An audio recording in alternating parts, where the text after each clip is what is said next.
Toast master follow करें। बहुत बहुत धन्यवाद टोस्ट मास्टर पूर्णिमा सिंह। हमारे क्लब की बहुत सारी विशेषताएं हैं, उनमें से एक विशेषता हमारी सार्जेंट एट आर्म्स हैं। जिस तरह से हमारी सभाओं का आरंभ होता है, मैंने बहुत सारे क्लब्स की मीटिंग्स अटेंड की हैं, इस तरह से कोई सार्जेंट एट आर्म्स सभा का आरंभ नहीं करता। इसके लिए आप प्रशंसा की पात्र हैं। मित्रों, पूर्णिमा जी थोड़ा इतिहास में जी रही हैं। उन्होंने बोला 68वीं सभा, बट आज हमारी 69वीं सभा है, तो आप सभी का 69वीं सभा में स्वागत है। आप सभी को बैसाखी, विशु और ईस्टर की हार्दिक बधाई, शुभकामनाएं। संदीप भाई, आज वो त्रुटि एजेंडा से आ रही है। एजेंडा में अभी भी 68 लिखा हुआ है, इसलिए पूर्णिमा जी ने 68 बोला, वो गलती मेरी है। चलिए आप दोनों आपस में सेटल कर लेना, गलती किसी की भी हो, पर सभा हमारी 69वीं है आज।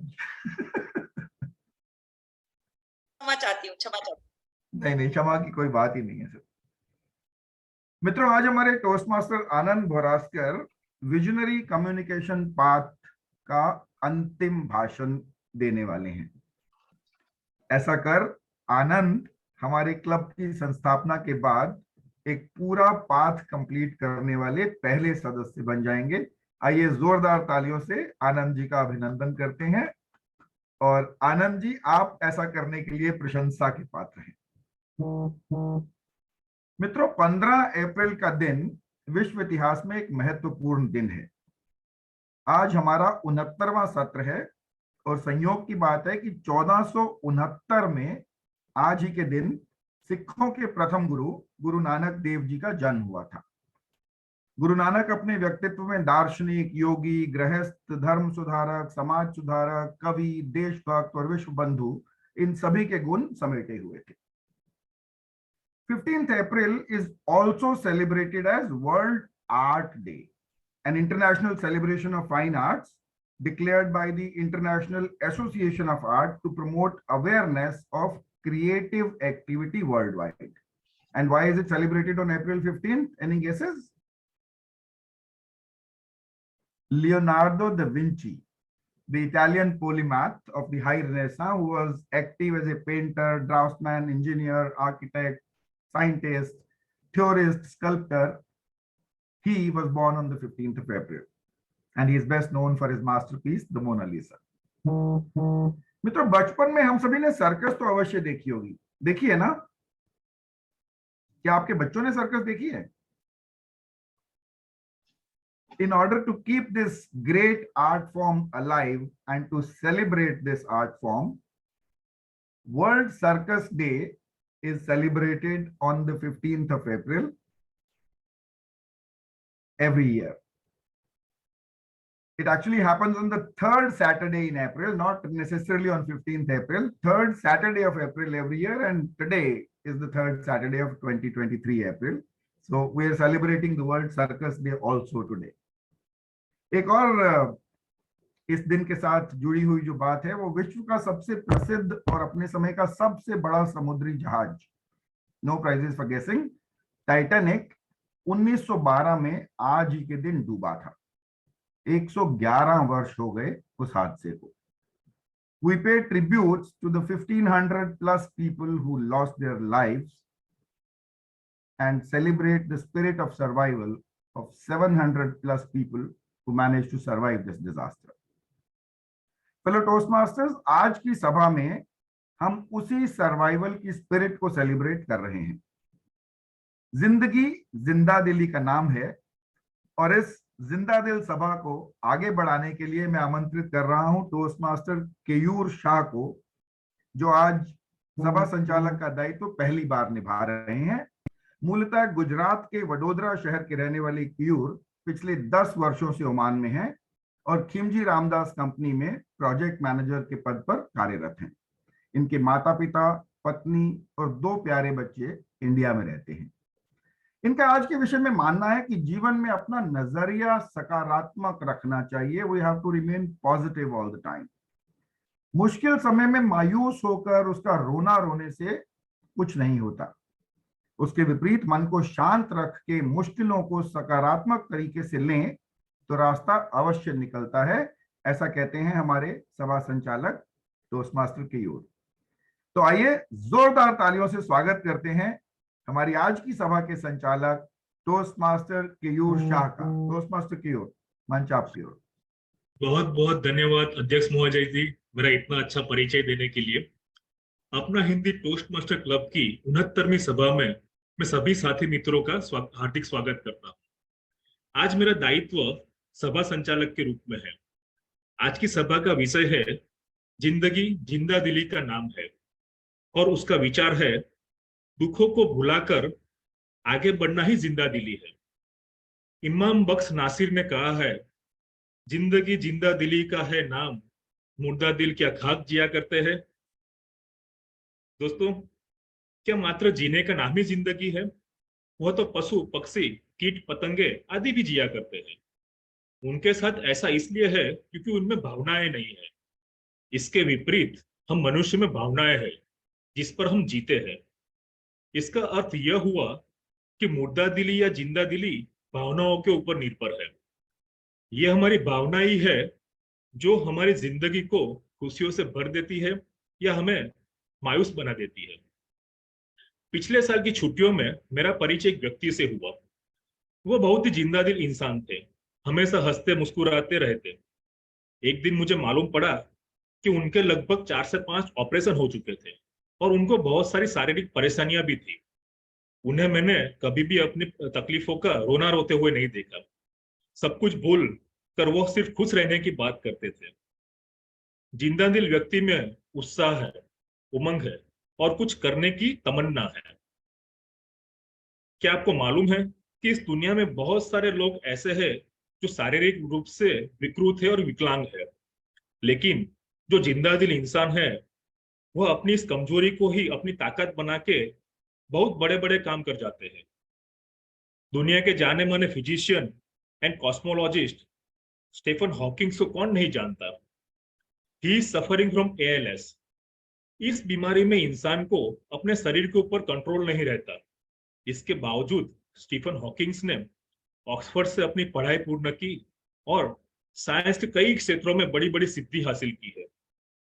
उन्होंने अपनी शारीरिक तकलीफ से मायूस न होके जिंदा दिली से अपना जीवन जिया। मैं फिर से सभा में सभी का स्वागत करता हूं और सभा को आगे लेके जाते हुए भूमिका करता हूं कि आपको पहचान करवाता हूं। सबसे पहले मैं स्वागत करना चाहूंगा हमारे समय पालक, हमारे उपाध्यक्ष शिक्षा टोस्टमास्टर गजेश धारीवाला जी को। उनका मानना है कि जीवन में उतार चढ़ाव आना स्वाभाविक है। प्रत्येक अवस्था का परिस्थिति का सामना करना हमारा कर्तव्य है और जीवन के इस संघर्ष में योग्यताओं और साधनों के साथ हमारा जिंदा दिल होना भी उतना ही आवश्यक है। जैसे कि कहावत है, मन के जीते जीत है, मन के हारे हार। बहुत उन्नयनपूर्वक बात कही है गजेश जी ने कि मन के जीते जीत है। अगर हमको खुश रहना है और जीवन में कुछ पाना है तो हमको हमारे मन को जीतना बहुत आवश्यक है। टोस्टमास्टर गजेश जी, मंच आपकी ओर।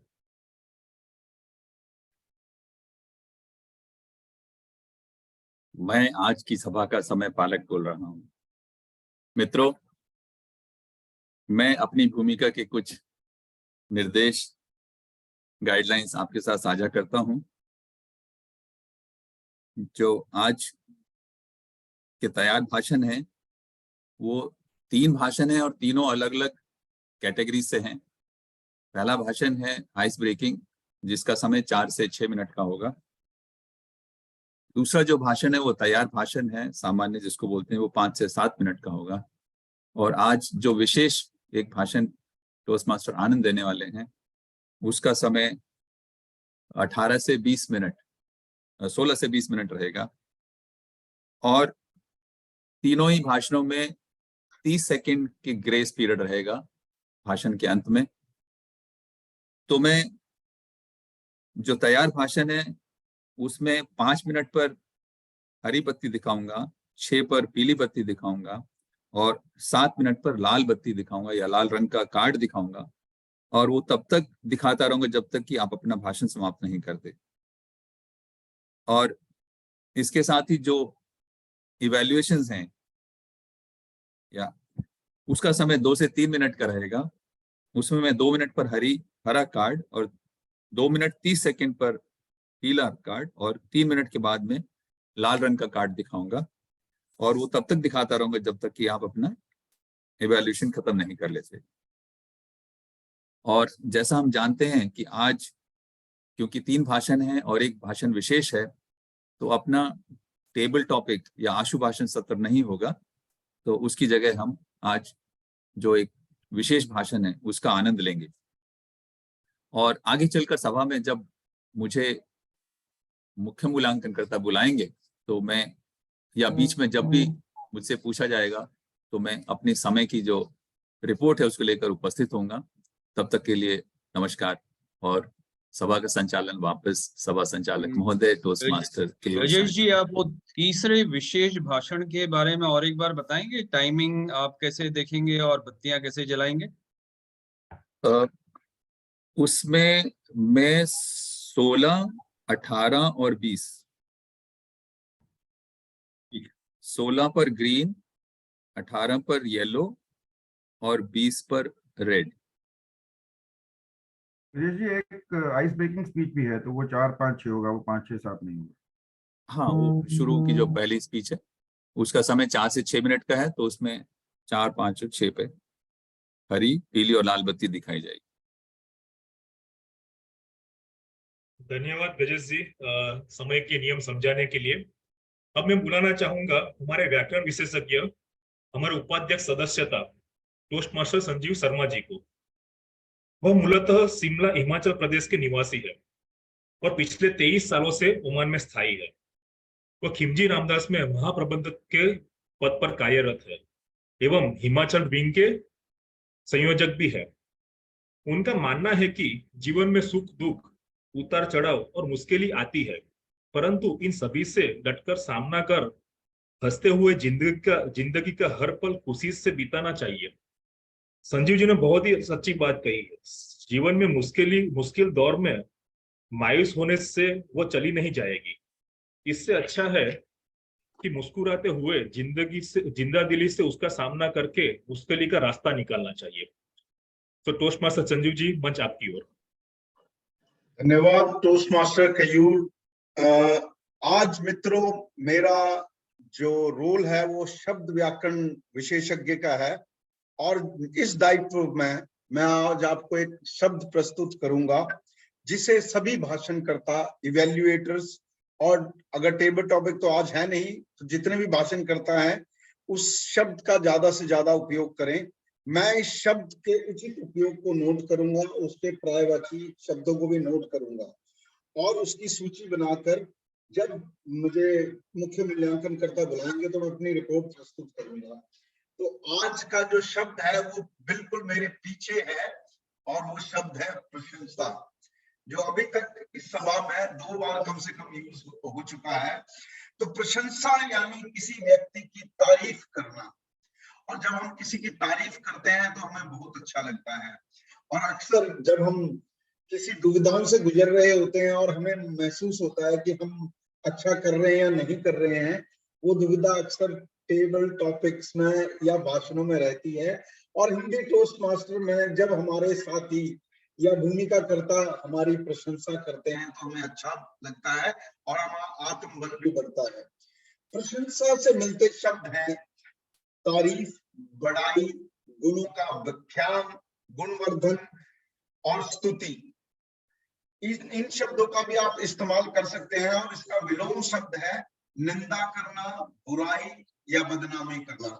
तो सभी से अनुरोध है कि आप इस शब्द का ज्यादा से ज्यादा उपयोग करें और उसके उपरांत जब मैं सूची लेकर उपस्थित होऊंगा तो आपको पता लगेगा कि किसने कितने बार इन शब्दों का इस्तेमाल किया।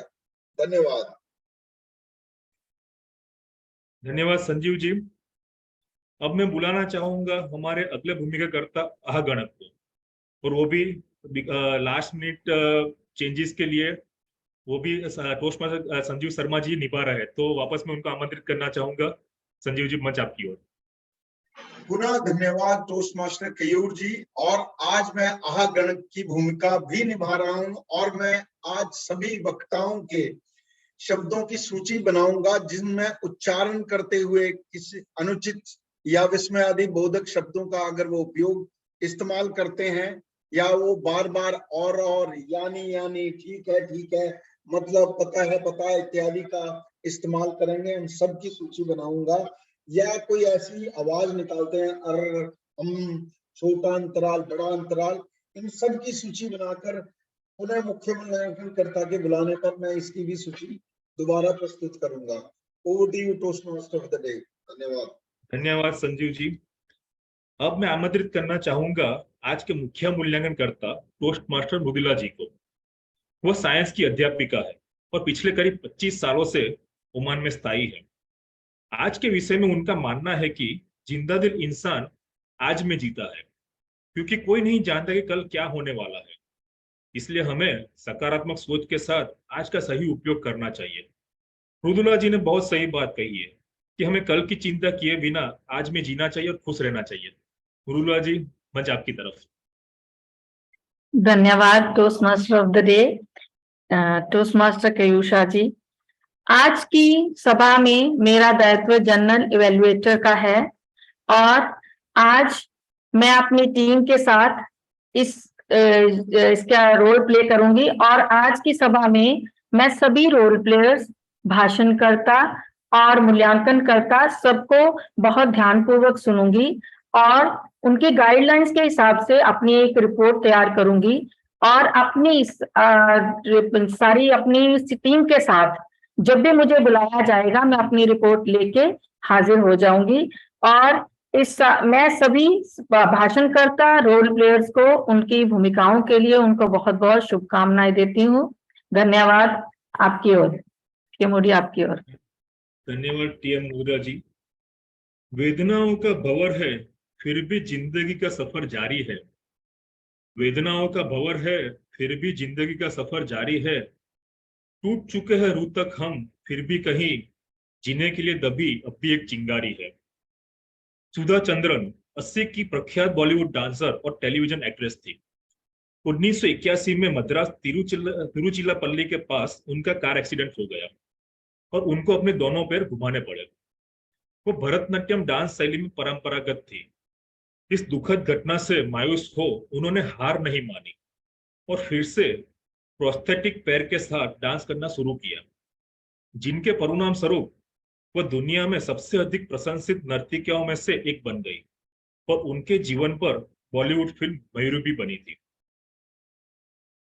यदि हम ध्यान से देखें तो हमें संसार में दो प्रकार के लोग मिलते हैं, बूढ़े जवान और जवान बूढ़े। कुछ अटपटा सा है नहीं, परंतु ये कड़वी सच्चाई है। कुछ युवाओं का जीवन के प्रति नकारात्मक दृष्टिकोण होने के कारण उनका जीवन में न कोई उत्साह है न कोई उमंग है। उनके चेहरे बुझे बुझे से लगते हैं, इसलिए वे जवानी में ही बूढ़े हैं। कुछ वृद्धों में जिंदगी की शाम में भी जीवन के प्रति सकारात्मक दृष्टिकोण के कारण चेहरों में ताजगी है और दिल में उमंग है। चलिए अब सभा में आगे बढ़ते हैं हमारे प्रकल्प भाषण की तरफ। आज की सभा में एक आइस ब्रेकिंग स्पीच है एवं 2 प्रोजेक्ट स्पीच शामिल है। सबसे पहले मैं बुलाना चाहूंगा पहले भाषण के मूल्यांकनकर्ता हमारे उपाध्यक्ष जनसंपर्क टोस्ट मास्टर अमित जी को, जो टोस्ट मास्टर नितिन जी के भाषण का मूल्यांकन करेंगे। अमित जी मूल रूप से उत्तर प्रदेश के रहने वाले हैं, उत्तर प्रदेश के आगरा शहर के रहने वाले हैं और पिछले 15 वर्षों से अपनी धर्मपत्नी श्रीमती आरती लुथरा के साथ मस्कत में रहते हैं। वर्तमान में वह अल नासर ग्रुप में प्रोजेक्ट मैनेजर सेल्स के पद पर कार्यरत है, जो कि ओमान मार्बल की सबसे सर्वश्रेष्ठ कंपनियों में से एक है। उनको किताबें पढ़ना, क्रिकेट देखना और गीत संगीत सुनना बहुत प्रिय है। उनका मानना है कि जिंदगी को हमेशा आज में जीना चाहिए और पूरी जिंदादिली से मजे करना चाहिए, क्योंकि कल क्या होगा ये तो किसी को नहीं पता।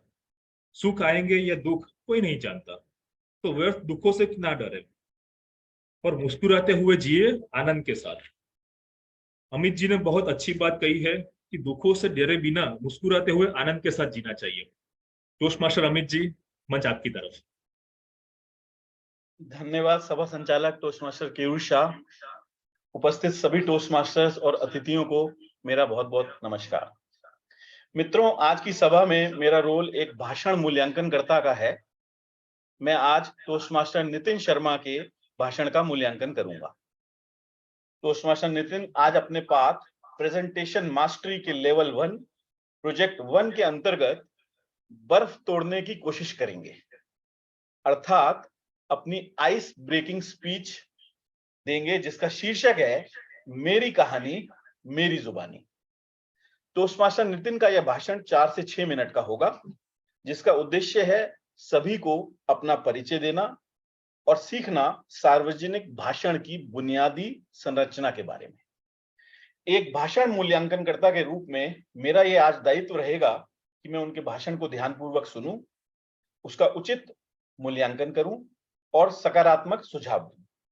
टोस्ट मास्टर नितिन को उनके आज के भाषण और उनकी आज से जो टोस्ट मास्टर के रूप में एक नई यात्रा शुरू हो रही है उसके लिए बहुत बहुत शुभकामनाएं। सभा संचालक महोदय, आपकी तरफ। धन्यवाद टोस्ट मास्टर अमित जी। अब मैं बुलाना चाहूंगा अपने पहले भाषणकर्ता टोस्ट मास्टर नितिन शर्मा जी को। टोस्ट मास्टर की अपने दूसरे सत्र में वो आइस ब्रेकिंग स्पीच देने जा रहे हैं, उसके लिए मैं उनकी प्रशंसा करना चाहूंगा। वह अपने परिवार के साथ मस्कत में रहते हैं। उनका मानना है कि उतार चढ़ाव, सुख दुख हर किसी के जीवन का हिस्सा होता है। अगर हम इस परिस्थितियों को जिंदा दिली से संभालेंगे तो हम एक खुशहाल जीवन जी सकते हैं। चिंता करने से हम इन मुसीबतों से लड़ नहीं सकते, बदले में किसी परेशानी को और उलझा देते हैं। अगर हम इन परिस्थितियों को मुस्कुराते हुए हिम्मत से निपटेंगे और जिंदगी को जिंदा दिली से जिएंगे तो जिंदगी बड़ी खूबसूरत हो जाएगी। बहुत अच्छी बात कही है टोस्ट मास्टर नितिन जी। नितिन जी, मंच आपकी ओर और बहुत बहुत शुभकामनाएं। धन्यवाद टोस्ट मास्टर केयूर शाह जी। मुझे टोस्ट मास्टर की इस नई यात्रा की शुरुआत करने का मौका देने के लिए मैं अपने भाषण की शुरुआत इन 2 पंक्तियों से करना चाहूँगा। कुछ सपने पूरे करने हैं, कुछ मंजिलों से मिलना है। अभी सफ़र शुरू हुआ है, मुझे बहुत दूर तक चलना है। चलिए अब मैं ले चलता हूँ आपको अपने बचपन की तरफ। अपना बचपन भी बड़ा कमाल का हुआ करता था। न कल की फिक्र न आज का ठिकाना हुआ करता था। मेरा जन्म और पालन पोषण एक संयुक्त परिवार में हुआ और 16 सदस्यों के एक बड़े परिवार में मैंने अपनी दादी माँ, माता पिता, चाचा चाची और भाई बहनों के साथ अपने बचपन का भरपूर आनंद लिया। मैं बचपन की एक याद आप लोगों के साथ साझा करना चाहता हूँ, जिसने मुझे जीवन भर के लिए एक सुंदर सबक सिखाया। मैं लगभग 5 साल का था और अपनी बहनों के साथ पढ़ने जाया करता था। एक दिन जाते जाते एक सड़क किनारे एक ठेले से मैंने एक ब्रेड पकौड़ा चुराया और हम तीनों ने वो मिल बांट के उसको खा लिया। अगले दिन वापस मैंने उसी ठेले से एक संतरा उठा लिया। मेरी बहन को ये बात बिल्कुल पसंद नहीं आई और उसने घर जाके मेरे चाचा जी को इसकी शिकायत कर दी। मेरे चाचा जी ने मुझे कुछ नहीं बोला और मुझे साथ लिया और उस ठेले पे ले गए और उस ठेले वाले से पूछा, क्या आप जानते हो कि कल इसने इस ठेले से एक ब्रेड पकौड़ा उठाया था और आज एक संतरा। मुझे बहुत शर्म आई। उन्होंने मुझसे पूछा कि क्या आपको घर में ये सब चीज़ें नहीं मिलती हैं या जो चीज़ आप मांगते हो हम आपको नहीं ला के देते हैं। मैं शर्म से लाल हो गया। उन्होंने फिर उसके बाद सबसे पहले मेरे द्वारा चुराई गई चीज़ों के पैसे उस दुकानदार को दिए और उस दुकान से मुझे बहुत सारी चीज़ें और लेके दी। उस दुकानदार ने मेरे चाचा जी की बहुत प्रशंसा की। उस दिन मेरे चाचा जी ने मुझे एक सीख दी कि अच्छे संस्कार और सीख जीवन भर चलने वाली कमाई है, जो कि हमारे जीवन भर काम आती है। मैंने अपने जीवन के 22 साल हरियाणा, भारत में बिताए। 2004 में लीबिया में स्थानांतरित हो गया। तब से मैं लीबिया, यूएई और ओमान में कार्य कर रहा हूँ। 2015 से मैं अपने माता-पिता, पत्नी और बच्चों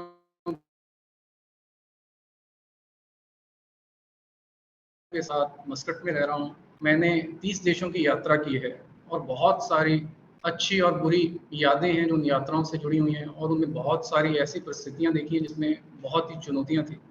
मैं आप सभी के साथ एक यात्रा संबंधी याद साझा करना चाहता हूँ। ये 2013 की बात है। एक नई परियोजना के संबंध में मुझे अपने 2 साथियों के साथ अफगानिस्तान जाना था। मेरा एक साथी बहुत ही डरा हुआ था और अफगानिस्तान जाने को तैयार नहीं था। मैंने उसको समझाया, उसको बोला कि हम चलते हैं, हम होटल में ही रुकेंगे, वहीं पे हम सभाएं और लोगों से मुलाकात करेंगे और हम होटल से बाहर नहीं जाएंगे। वो मान गया और हम काबुल पहुंचे। और अगले दिन मैंने उन्हें होटल से बाहर जाने के लिए मना लिया और हम एक निर्माण स्थान पर गए जो पाकिस्तान बॉर्डर के बहुत करीब था। और फिर तीसरे दिन हम एक और सड़क जो निर्माणाधीन थी उसके दौरे पे गए। वहाँ पर हम एक अफ़गानी सिविल अभियंता की कार में बैठे जो हमें पहाड़ों के बीच निर्माणाधीन सड़क पर ले गया और हम लगभग 80 किलोमीटर की उस सड़क पर हम उसके साथ रहे। रास्ते में उसने हमें बताया कि यह तालिबानी लोगों से भरा हुआ इलाका है और हाल ही के दिनों में मेरी और मेरी टीम के ऊपर में यहाँ पर कई बार हमले हुए हैं। हम फिर भी उस बात से नहीं डरे और हमने अपनी यात्रा को जारी रखा और अपना कार्य समाप्त करते हुए जब हम वापस लौट रहे थे तो उस अफ़गानी सिविल अभियंता ने हमारी बहुत प्रशंसा की और हमसे कहने लगा कि आप लोग बहुत बहादुर हो, कि आप लोग मुझे जानते भी नहीं थे, फिर भी आप लोगों ने इतने खतरनाक इलाके में मेरे साथ इतना टाइम गुजारा। इस पूरी यात्रा में इन 3 दिनों के अंदर में हमने अफ़गानिस्तान के बहुत ही सुंदर सुंदर स्थानों को देखा।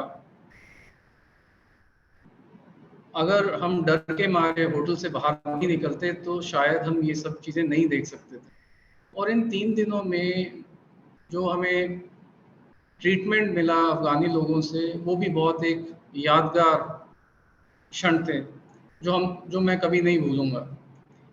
यह एक यादगार यात्रा थी और आज के विषय जिंदगी जिंदा दिली का नाम है से प्रासंगिक है। किसी ने खूब कहा है, कशिश हो तो दुनिया मिलने को मचलती है, कशिश हो तो दुनिया मिलने को मचलती है, जिंदगी शर्तों से नहीं जिंदा दिली से चलती है। अब मैं अपनी वाणी को विराम देता हूँ। Over to toastmaster of the day. Thank you. बहुत बहुत खूब टोस्ट मास्टर नितिन जी, बहुत अच्छा भाषण दिया। पहला भाषण आपका, आपने बहुत ही अपने अच्छी तरीके से बचपन की जो ब्रेड पकौड़ी वाली स्टोरी बताई, उस चोरी की, उसका चाचा जी ने आपको सीख दी और आपने उसके सीख लेके आपने अपना रवैया बदला। और आपकी अफगानिस्तान की टूर की स्टोरी आपने बताई, बहुत अच्छी तरीके से आपने स्टोरी बताई। बहुत बहुत धन्यवाद और बहुत आपको आगे जाने के लिए बेस्ट ऑफ लक। अब मैं बुलाना चाहूंगा हमारे दूसरे भाषण के मूल्यांकन करता टोस्ट मास्टर गजेश जी को, जो आज अपने डबल रोल अदा कर रहे हैं। वह टोस्ट मास्टर राजेश खन्ना जी के भाषण का मूल्यांकन करेंगे। तो मैं बुलाना चाहूंगा टोस्ट मास्टर गजेश जी को। गजेश जी, मंच आपकी ओर।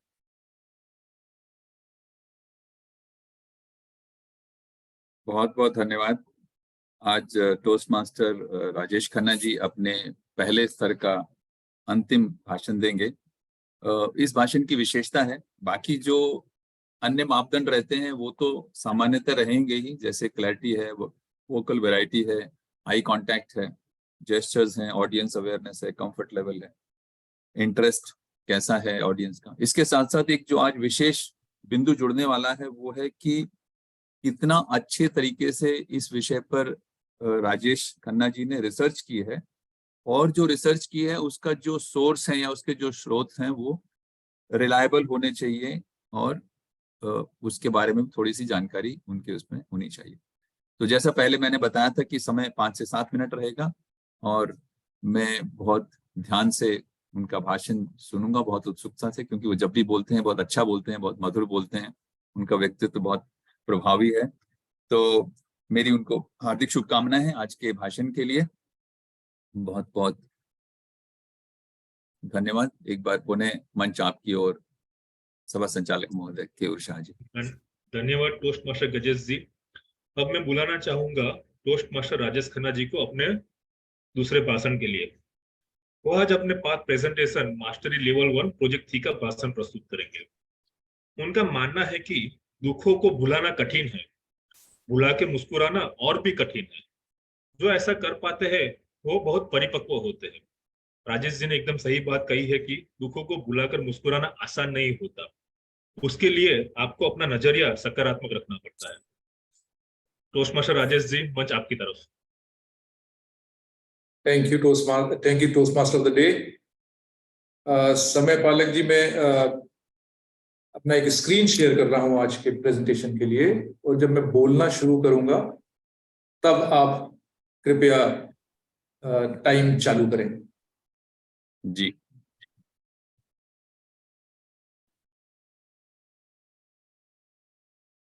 साथियों, आप सबको अपना बचपन तो बखूबी याद होगा।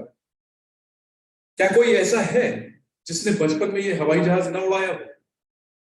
ये कभी कुछ दूर लड़खड़ाती उड़ान भरता था और कभी बहुत दूर तक हवा में चला जाता था, और तब ऐसा लगता था कि हम ही सबसे अच्छे पायलट हैं।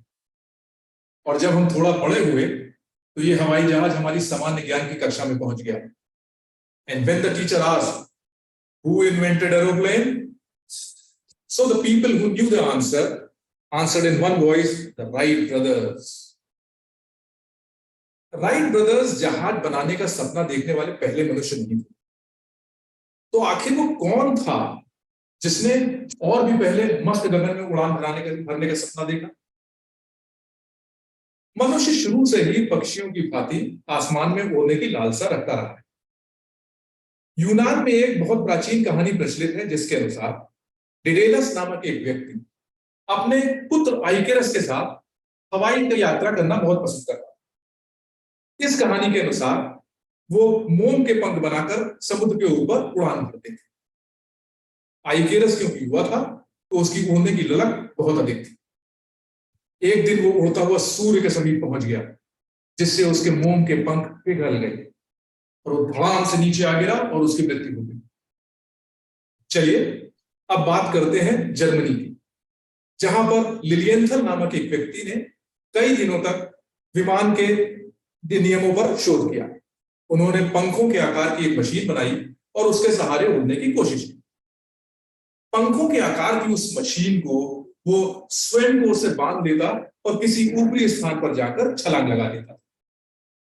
हालांकि वो इससे कुछ ही सेकंड तक उड़ पाता था, लेकिन इससे उसका आत्मविश्वास बढ़ा, उसके उड़ने की चाह लगातार इससे बढ़ती जा रही थी। लेकिन एक दिन वो जमीन से 50-60 फीट की ऊपर की दूरी पर उड़ रहा था और अचानक वो नीचे गिरा और जिससे कि उसकी मृत्यु हो गई। साथ ही में अमेरिका के एक अन्य प्रोफेसर लैंगली भी हवाई जहाज बनाने का आविष्कार करने में अपना काम कर रहे थे। इन्होंने एक गतिशील मशीन का आविष्कार किया जो कि 100 मीटर तक की उड़ान भर सकती। इनके प्रयोग और विधि ने वैज्ञानिकों को बहुत प्रभावित भी किया। कई वैज्ञानिकों ने इस पर विचार करना शुरू करा। साथ ही ये उम्मीद भी जागी कि शायद कोई बड़ी सफलता हाथ लगेगी। विश्व भर में वायुयान पर काम जारी था, लेकिन आशातीत मनचाहत सफलता नहीं लग रही थी। दोस्तों, अब तक आप इतना जान पाए हैं कि हवाई जहाज का आविष्कार करने के लिए कई प्रयास किए गए, लेकिन कोई सफलता नहीं मिली। तो दूसरा प्रश्न मन में ये उठना लाजमी है कि हवाई जहाज का आविष्कार किसने किया है? You already know this answer, the Wright brothers. Okay, but what were the names of these brothers? So Orville Wright और Wilbur Wright नामक दो भाई थे जो बहुत ही गरीब परिवार से थे। उनके पास वायुयान निर्माण के लिए पैसे भी नहीं थे। बिना किसी तकनीकी शिक्षा और कुशलता के बावजूद इन्होंने हार नहीं मानी। ओहियो के डेटन शहर में रहने वाले राइट बंधुओं ने लिलियनथल के प्रयासों और हवाई जहाज संबंधित कई किताबों से प्रभावित होकर हवाई जहाज के आविष्कार करने का निश्चय किया। हवाई जहाज के इतिहास में अब तक उड़ने वाली जितनी भी मशीनें बनी, उन सब का इन्होंने गहराई से अध्ययन किया। साथ ही उड़ने वाले पक्षियों का भी इन्होंने बराबर ध्यान रखा और उस सिद्धांत का पता लगाने की कोशिश की जिस पर पक्षी हवा में उड़ते हैं। बहुत प्रयास के बाद इन्होंने एक ग्लाइडर बनाया जो पतंग के समान उड़ता था। ये लिवरों की मदद से रस्सियों के सहारे बांधकर नियंत्रित किए जाते थे। उड़ान के सिद्धांत धीरे धीरे इनके दिमाग में आ गए और इन्होंने ये जान लिया कि किस तरह एक उड़ने वाली वस्तु को हवा में चलायमान रखा जा सकता है। पहले ग्लाइडर, उसके बाद मानवयुक्त ग्लाइडर का आविष्कार हुआ जो कि लिलियनथल की तरह हवा से ऊंचाई से कूदाकर उड़ाया गया। सन 1903 राइट बंधुओं ने ईंधन से चलने वाली एक मशीन बनाई जिसकी सहायता से ग्लाइडर को उड़ाया जा सके। ईंधन वाली मशीन से राइट बंधुओं द्वारा पहला ग्लाइडर उड़ाया गया जो लगभग 12 सेकंड तक हवा में रहा और बाद में नीचे आ गया। लेकिन सबसे महत्वपूर्ण बात यह रही कि नीचे आने पर ग्लाइडर को कोई भी नुकसान नहीं हुआ और इस सफलता ने उनके लिए एक ऑक्सीजन का काम किया। 1905 में ये अपने प्रयोगों में बहुत अधिक निपुण हो गए थे। 1905 इसी वर्ष उन्होंने 35 मील प्रति घंटे की चाल से 54 मीटर की दूरी तय की।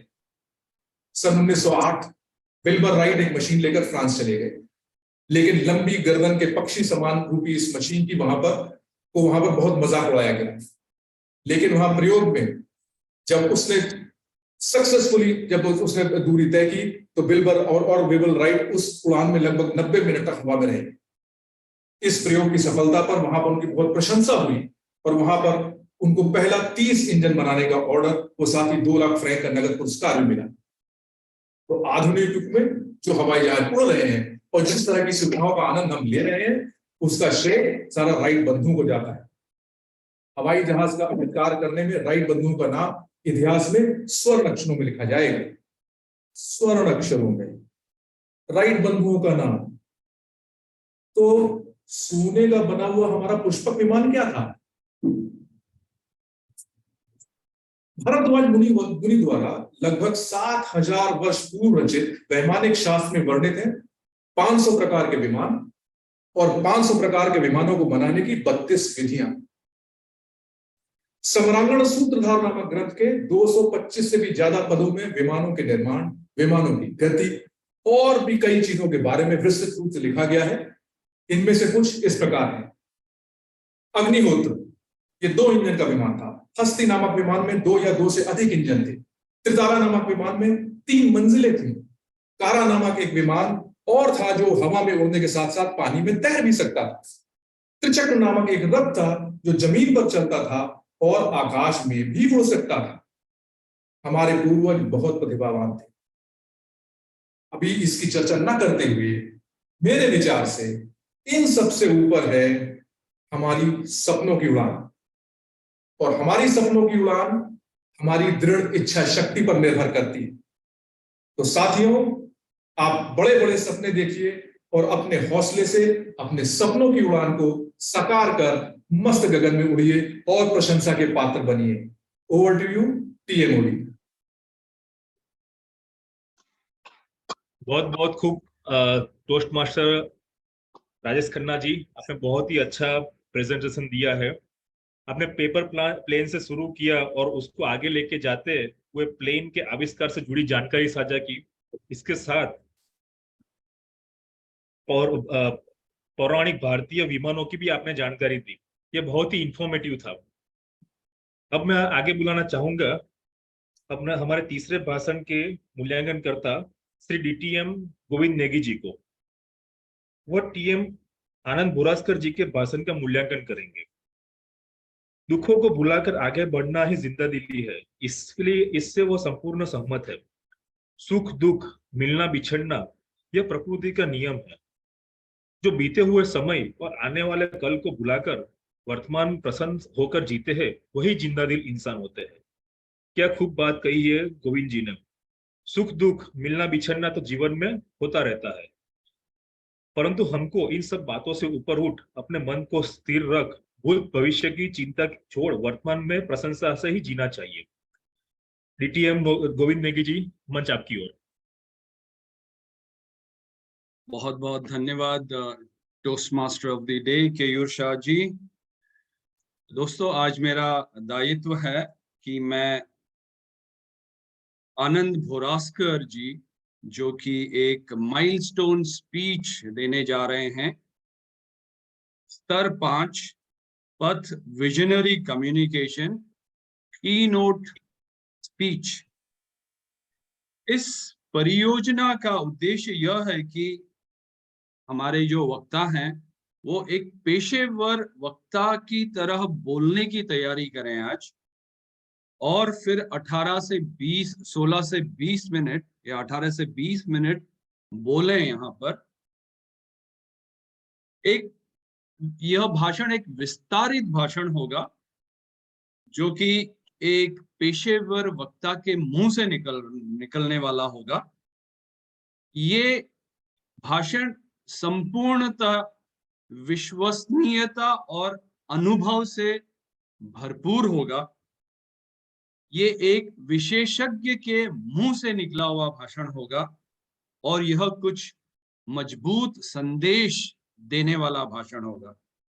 तो मैं आज मूल्यांकनकर्ता के रूप में इस विस्तारित भाषण को ध्यान से सुनूंगा, कुछ सकारात्मक एवं प्रशंसनीय बिंदुओं की सूची बनाऊंगा और कुछ सुझाव देने की कोशिश करूंगा जब मुझे बुलाया जाएगा मूल्यांकन सत्र में।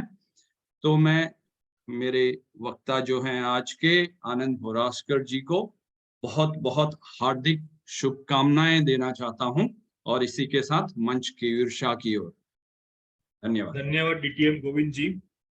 अब मैं बुलाना चाहूंगा हमारे आज के तीसरे और आखिरी भाषणकर्ता और हमारे कोषाध्यक्ष टीएम आनंद भोरास्कर जी को। आज वो अपने पाथ विजनरी कम्युनिकेशन के लेवल 5 के फाइनल भाषण प्रस्तुत करेंगे। He is FNGC professional. He did multiple management courses from V School of Management, Symbiosis Institute of Business Management, Cambridge School of Sustainability Management, and currently pursuing Executive General Management program from IIM Indore. He is connected with TMI and got awards as debate champion at district level and also area level humorous speech winner. He loves reading spiritual and management books, listening to music, traveling, socializing, and making friends. In the region of 22 years and have traveled 26 countries from business development. He believes that बाबू मुसाई जिंदगी जिंदा दिली का नाम है, मुर्दे क्या खाक जिया करते हैं। टोस्ट मास्टर आनंद भोरास्कर जी, मंच आपकी ओर और बहुत बहुत शुभकामनाएं। धन्यवाद सभा संचालक टोस्ट मास्टर केयूर शाह, और आप प्रशंसा के पात्र हैं मेरा परिचय सबसे साझा करने के लिए। Good afternoon dear toastmasters and guest. Successful people are the change agent. They know how to turn the stumbling blocks to stepping stones. A great statement though, but irony of life is people change only when change is their choice. People don't resist change. They resist being changed. To bring the topic in active discussion and make you understand both its necessity and impact in lives of people in context of transformation, I want you to pay more attention to the two short stories I have for you, and then we all will have a pleasure drive in a tea car. So stop what you are doing, concentrate for a while and listen carefully. Once upon an American business magnate said, "No one wants to die, even People who want to go to heaven don't want to die to get there. And yet, death is the destination we all share. No one has ever escaped it. And that is as it should be, because death is very likely the single best innovation of life. What a great statement. It clears out the old to make the way for new. He's the man who brought revolutionary change in the way we communicate. He was the man behind transforming the mobile devices from keys and buttons to touchpads and screens. He was so passionate about bringing this change that he never wore a shirt in his life.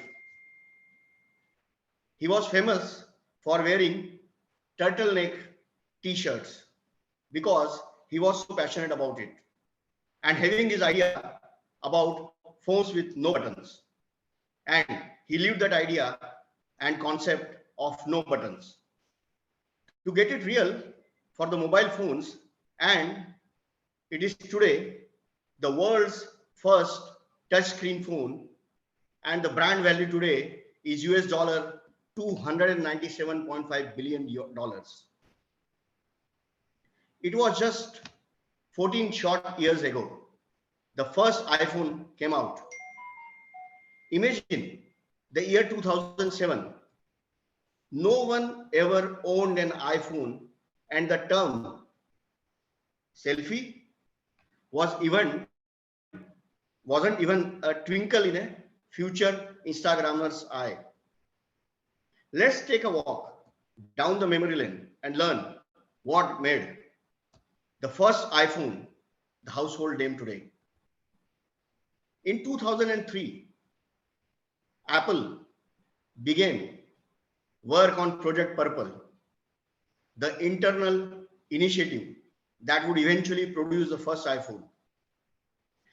Just 4 years later, on January 9th, Steve Jobs unveiled the first iPhone in his Macworld keynote address.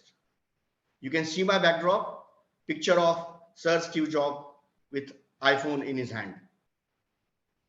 For the public release on June 29th, 2007, eager customers lined up around Apple stores for a chance to snag one of the highly anticipated devices. The then TechCrunch predicted just week before its debut that iPhone was doomed to fail. Then CEO of Microsoft, Steve Ballmer, laughed at the iPhone's exorbitant price.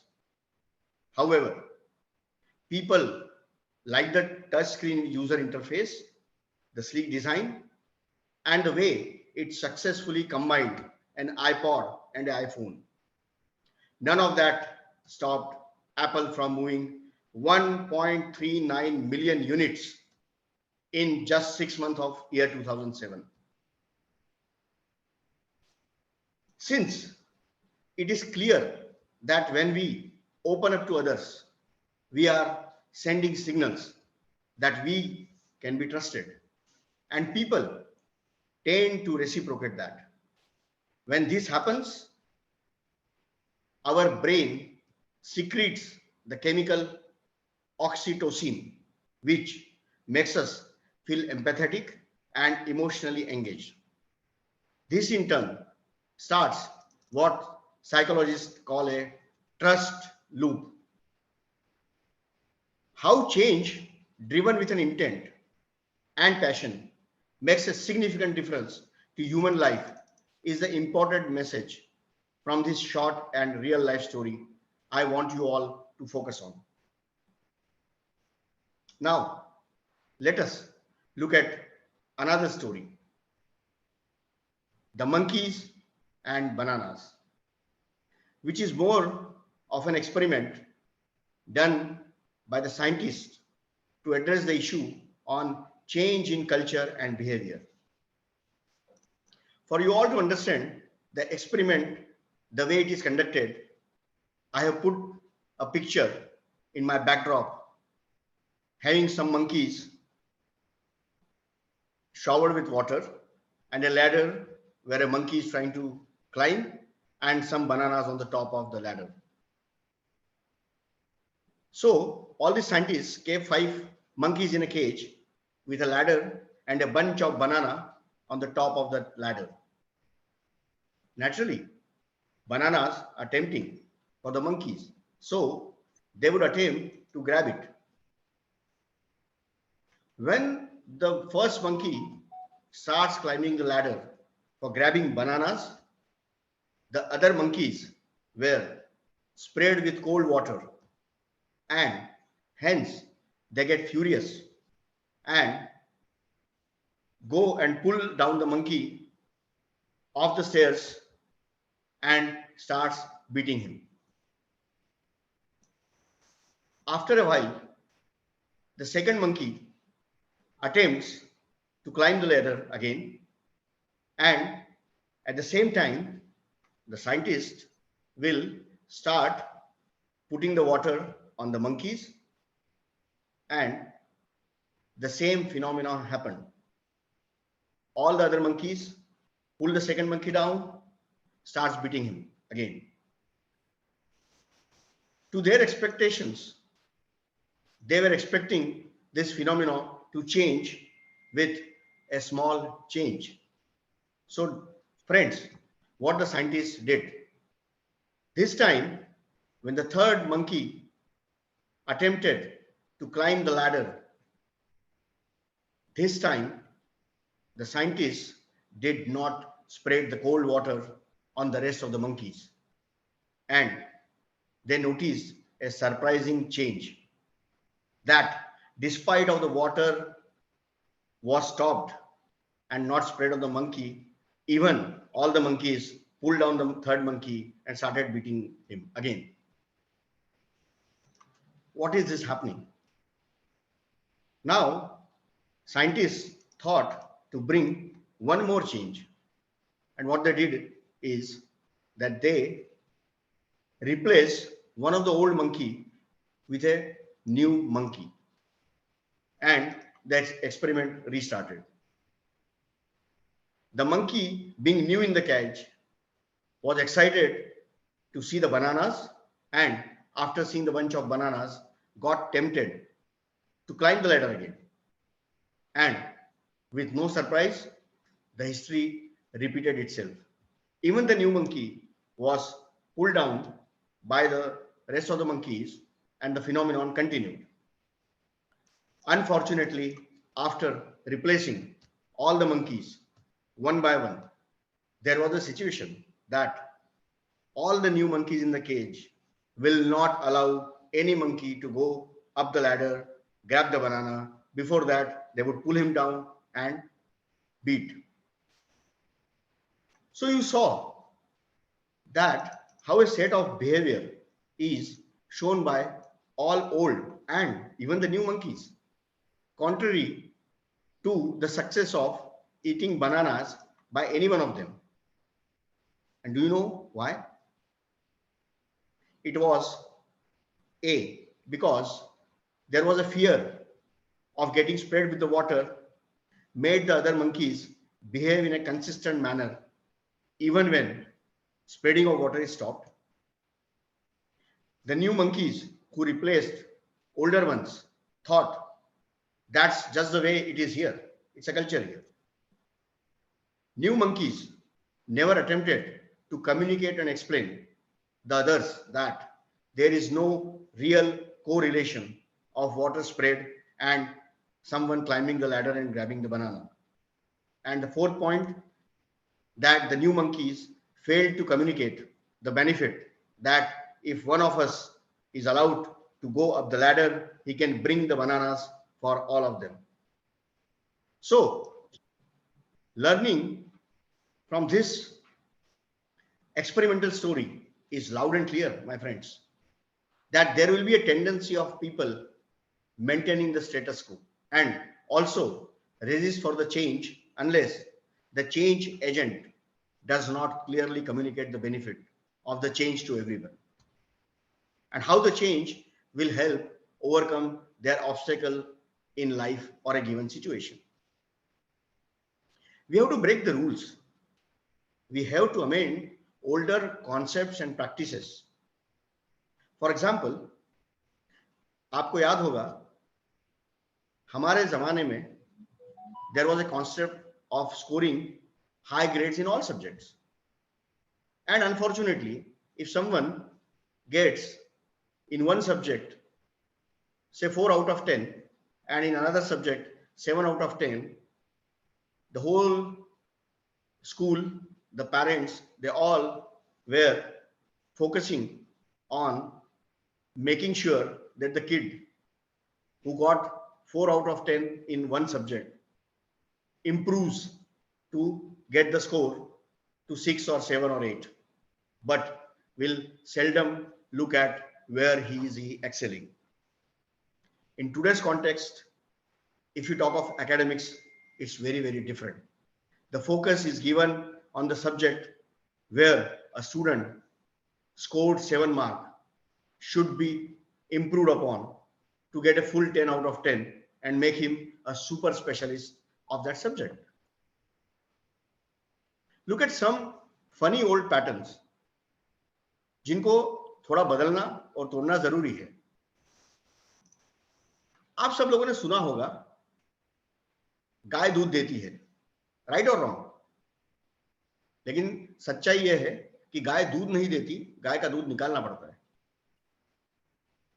कुछ पाने के लिए कुछ खोना पड़ता है, right? लेकिन कुछ पाने के लिए कुछ खोना नहीं, कुछ करना पड़ता है.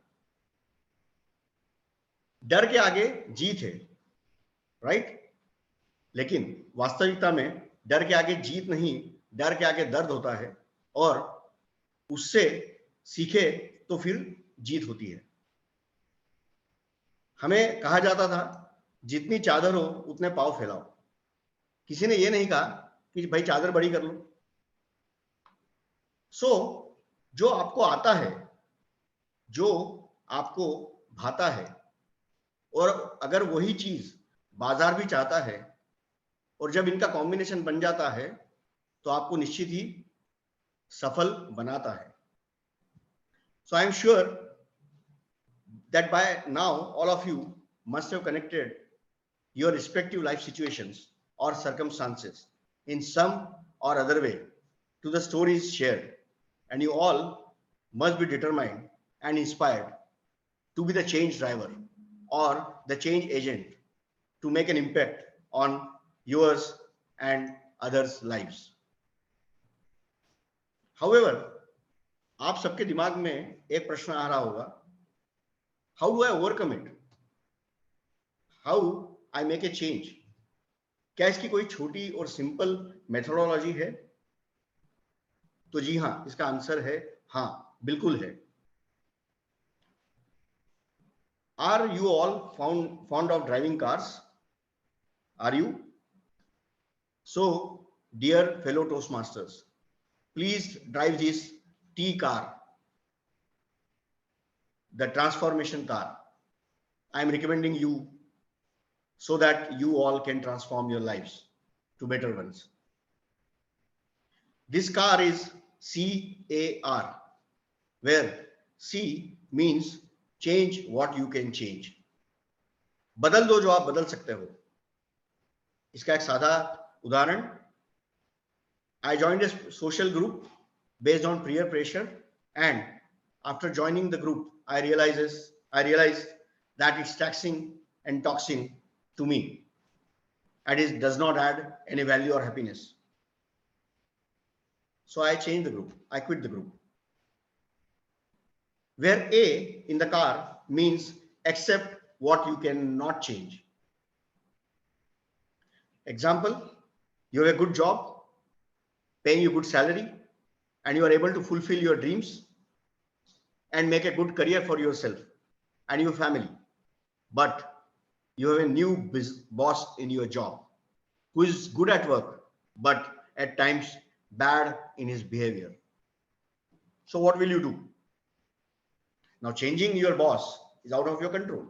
So, also quitting a good job and finding a similar one is equally challenging. And it's not easy, especially in Middle East, where visas and other administrative things are an hassle. So what would you do? And in that car, the R means remove yourself from the situation or raise above what you can't accept. In first case, you quit the social group politely without breaking relations and remove yourself from that toxic situation. In the second situation, you have to learn to accept few nuances of your new boss and develop patience and harmony to your work life. Look at raising above your intolerance to his nuances and make positive impact to your overall job satisfaction. So friends, we have seen today that you are at the center stage of each change, and what you need to work on is managing change, and at times drive the change which you can easily do. You think you want to and you can, you should go for that change. To sum up my today's speech, remember three things. Sir Steve Jobs is the change agent in context of communication technology of today. The monkeys and the banana story, and driving the car, CAR, to happiness and success. So, are you ready to go for the change? Are you ready to be the change? I end with a very famous dialogue from the blockbuster movie of 1978 in my own way. जिंदगी का अगर सही लुत्फ उठाना है तो परिवर्तन को अपना ले, तकदीर तेरे कदमों में होगी और तू मुकद्दर का बादशाह होगा. Over to you, Toastmaster of the day. Thank you. Fabulous. Toastmaster Anandji delivered detailed and informative speech which learned us change management with 2 stories and various examples. उसके लिए मैं उनकी प्रशंसा करना चाहूंगा. चलिए अब सभा की ओर आगे बढ़ते हैं. जिंदा दिली के लिए खुशी की अत्यधिक आवश्यकता होती है, क्योंकि खुशदिल इंसान ही वास्तविक रूप में जिंदा दिल होता है. शरद गायकवाड़ का जन्म बेंगलोर में 1991 में एक विकृत बाएं हाथ के साथ हुआ था. उन्होंने बेंगलोर में लिटिल फ्लावर पब्लिक स्कूल में पढ़ाई की. 9 साल की उम्र से ही उन्होंने स्विमिंग की ट्रेनिंग लेना शुरू किया था. 2003 में ट्रेनर जॉन क्रिस्टोफर ने उन्हें एक स्कूल की प्रतियोगिता में तैरते हुए देखा और शरद को 7 साल तक ट्रेनिंग दी. शरद को अपनी विकृति के कारण संतुलन बनाए रखने के लिए बहुत काम करना पड़ा. शरद गायकवाड़ ने विभिन्न राष्ट्रीय और अंतर्राष्ट्रीय स्पर्धाओं में भारत का प्रतिनिधित्व किया है और उन्होंने कई मेडल भी जीते हैं. तो दोस्तों, हमको हमारी विकृति को मायूसी ना बनाते हुए उसको चैलेंज करके हमको आगे बढ़ना चाहिए. चलिए अब आगे बढ़ते हैं मूल्यांकन सत्र की ओर. इसके लिए मैं आमंत्रित करना चाहूंगा मुख्य मूल्यांकनकर्ता टोस्ट मास्टर मृदुला शर्मा जी को. मृदुला जी, मंच आपकी ओर. केयूर जी, यहाँ पर हम सर्वश्रेष्ठ भाषणकर्ता का पोल लॉन्च कर सकते हैं. हाँ, और उससे हाँ जी. पहले मैं इन तीनों भाषणों का समय आप सबके साथ साझा कर लेता हूँ. आज का जो पहला भाषण था, जो दिया हमारे टोस्ट मास्टर नितिन शर्मा जी ने, आज उनका पहला भाषण था. उन्होंने 5 मिनट का समय लिया, बिल्कुल एकदम जिसको बोलते हैं ठीक बीचों बीच, 4 और 6 के बीच में 5 मिनट. और जो द्वितीय भाषण था टोस्ट मास्टर राजेश खन्ना जी का, उन्होंने 7 मिनट और 10 सेकंड की उड़ान भरी. और तृतीय भाषण जो टोस्ट मास्टर आनंद भोरास्कर जी ने दिया, वो 18 मिनट और 55 सेकंड. तो तीनों भाषणकर्ता समय सीमा के अंदर हैं और क्वालिफाई करते हैं पोल के लिए.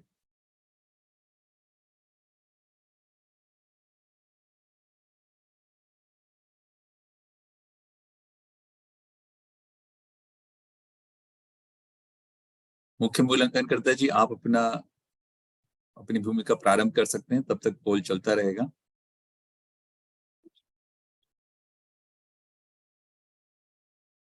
धन्यवाद टीएमओडी पीयूष शाह जी, आपका बहुत बहुत धन्यवाद। आपने मुझे यहाँ पे एक बार फिर आमंत्रित किया है। तो आइए शुरुआत करते हैं मूल्यांकन सत्र का। तो सबसे पहले मैं बुलाना चाहूंगी टोस्ट मास्टर अमित लूथरा जी को, जो हमारे पहले भाषण, जो आइस ब्रेकिंग भाषण था नितिन शर्मा जी का, उनका मूल्यांकन करेंगे। तो आइए स्वागत करते हैं अमित लूथरा जी का। अमित जी।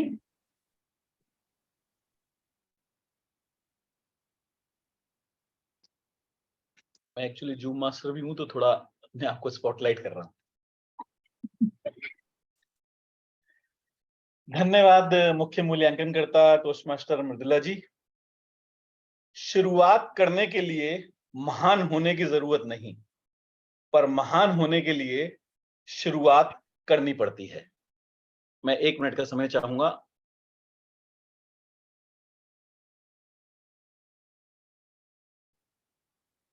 नितिन जी को स्पॉटलाइट करने के लिए, जो आज के मेरे वक्ता थे, भाषणकर्ता थे।